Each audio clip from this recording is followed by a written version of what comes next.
I am Dr. Jordi Xuclà, and this is the presentation of the investigation. The Uti Possidetis Juris principle has the cornerstone of the peace agreement between Armenia and Azerbaijan, background and legal application. The principal objective of this study is to analyze the legal nature and background of the Uti Possidetis Juris principle and its application in resolving the conflict between Armenia and Azerbaijan. This is a qualitative study based on legal doctrine, the study of legal doctrine and scientific literature, as well as a trip to the area by the author to interview important stakeholders and politicals and members of the academia. On March 13 of this year, 2025, the government of Armenia and Azerbaijan announced a peace agreement that ended the conflict beginning in 1988 over the disputed territory of Karabakh. At the end of this conflict, the principle of territorial integrity has taken precedence over the right to self-determination. The general principle of law, Uti Possidetis Juris, has emerged as the cornerstone of the peace agreement. According with the recently announced peace agreement, both states will recognize each other's territorial borders defined during the Soviet era and renounce any future territorial claims. Armenia has also agreed to amend its constitution to eliminate any territorial claims over Azerbaijan, and we can show this especially in two maps. In geographical terms, you can see in the map that the region have a lot of links and relations.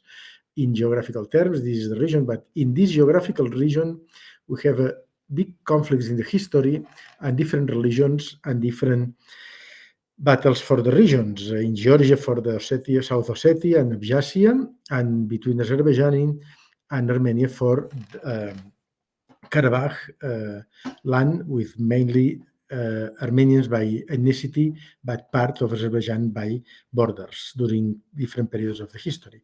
You can see here the map with the borders of Armenia, international borders since the declaration of independence of Armenia, and the international borders of Azerbaijan.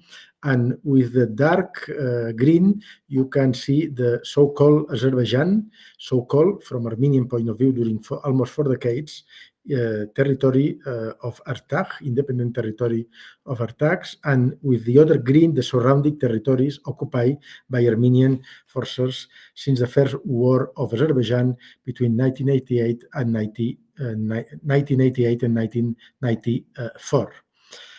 The discussion of this article is about the two principles, the self-determination, the right of self-determination, and the principle of territorial integrity. The principle of Uti Possidetis Juris was useful in order to conclude conflicts and to define international borders in post-colonial situations and scenarios in Africa and Latin America. But in Africa and Latin America was clearly a post-colonial scenario. In the case of the Armenian and Azerbaijani people, both countries, both states were before in the same space during the Imperial Russia, during the Tsars, and during the Soviet Union. It means that for decades were under the control of the same supranational state.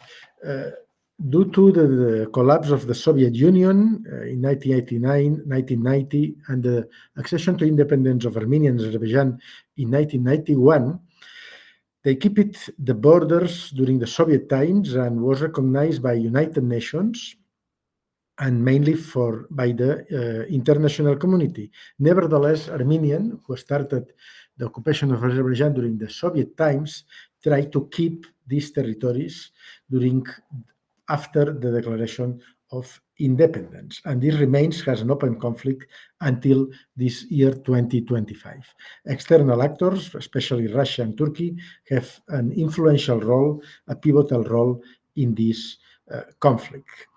At the end, the principle to keep the international borders remain and prevail in front of the principle of self-determination. And this is based in several resolutions of the Security Council, United Nations Security Council, and international community statements. Nevertheless, was a frozen conflict until this year. And the conclusion is that this principle of Uti Possidetis Juris becomes pivotal in front of the self-determination right. For almost 4 decades, both principles were in conflict, and this conflict was very useful in Africa and Latin America, and is studied in this investigation. And we want to point out that this peace agreement is absolutely crucial in order to stabilize the South Caucasus region. Thank you very much.